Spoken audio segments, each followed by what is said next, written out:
अस्सलाम वालेकुम। कैसी है मेरी यूट्यूब फैमिली? अल्लाह से उम्मीद है कि आप लोग ठीक होंगे और अपने घरों में खुश होंगे। और अल्लाह का शुक्र है मैं भी ठीक हूँ, खुश हूँ अपने घर में। और यहाँ पे मैं छील रही थी लौकी और साथ ही प्याज रखे हुए थे। आज मेरा इरादा था लौकी प्याज बनाने का।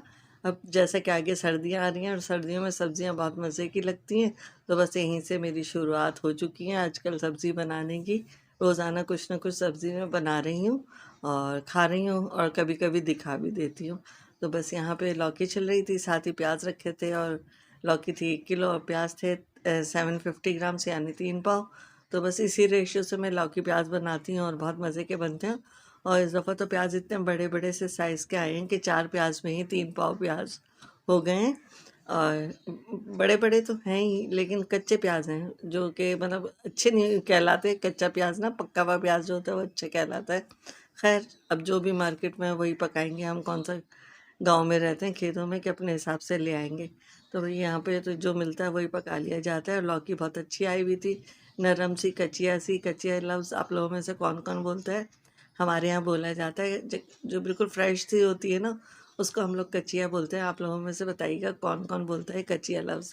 क्योंकि उर्दू के बहुत सारे लफ्ज़ जो है ना ख़त्म हो चुके हैं, लेकिन अगर हम यूट्यूबर्स चाहें तो वापस अपनी उर्दू को ला सकते हैं। आप लोगों में से कौन कौन एग्री करता है? तो अगर आप अपनी मुल्क की कौमी ज़बान को चाहते हैं कि ये आम हो और हमारे बच्चों को ये सब आए, तो ज़रूर इस तरह की कोशिश कीजिए कि अपने व्लॉग्स में इस तरह के लफ्ज़ बोलें जो आजकल की बच्चियां सुनने से महरूम हो गई हैं। क्योंकि मैं भी अक्सर घर में बोल देती हूँ अच्छी है लौकी, अच्छी है, ये नहीं बोलती कच्चिया है। ये लफ्ज़ जो था हमारी अम्मी बोला करती थी, हमारे बड़े बोला करते थे, मेरी सास भी बोला करती थी। यही नहीं कि मेरा मैके का लफ्ज़ है, बल्कि मैके का लफ्ज़ नहीं है, उर्दू ही का लफ्ज़ है, जो कि हमारी सही उर्दू कहलाती है ना, वो वाली। आजकल तो हम सब लोग इधर-उधर से देख के ना इंग्लिश रही है ना उर्दू रही है सही, ये वाला हाल हो गया है। तो बस यहाँ पे मैं लौकी की भुजिया बनाते-बनाते मैंने उर्दू इंग्लिश की भुजिया बनानी शुरू कर दी। तो चलें भई, खैर होता है इस तरह भी। कभी-कभी ऐसी भी बातें कर लेनी चाहिए जो कि सबके लिए मुफ़ीद होती हैं और आजकल की जनरेशन के लिए ज़रूर, जिन्हें ना उर्दू लिखना ढंग से आता है। माइंड मत कीजिएगा भाई। ये बात है कि उर्दू आप लोगों को आती नहीं है, इसलिए बोल रहे हैं कि उर्दू हमारी ज़बान है, इसको ज़रूर सीखें ताकि आप अपने आगे की जनरेशन को सिखा सकें। क्योंकि आज आप लोग बच्चे हैं, कल को आप लोग माँ-बाप होंगे तो अपने बच्चों को क्या सिखाएँगे? रोमन में उर्दू लिखना, ये तो कोई सही बात नहीं हुई ना। हमारी अपनी लिखाई, हमारी अपनी तहरीरी कहेंगे उसे, कि वो हमारी अपनी वो थी लिखाई का अंदाज़ जो कहलाता है ना, वो था।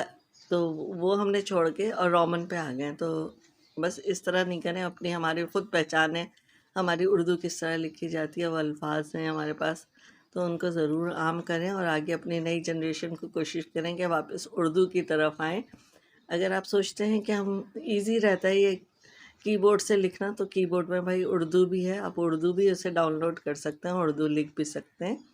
तो इससे आपकी उर्दू भी अच्छी हो जाएगी और बहुत सारी चीज़ें अच्छी हो जाएंगी, आगे की जनरेशन भी अच्छी हो जाएगी।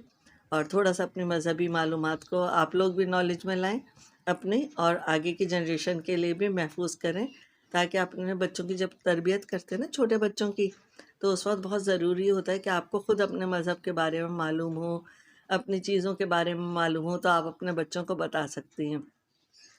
ख़ास तौर से लड़कियों के लिए तो बहुत ज़रूरी होता है, क्योंकि लड़कियां खुद एक दर्जगाह होती हैं, अगर आप समझें तो।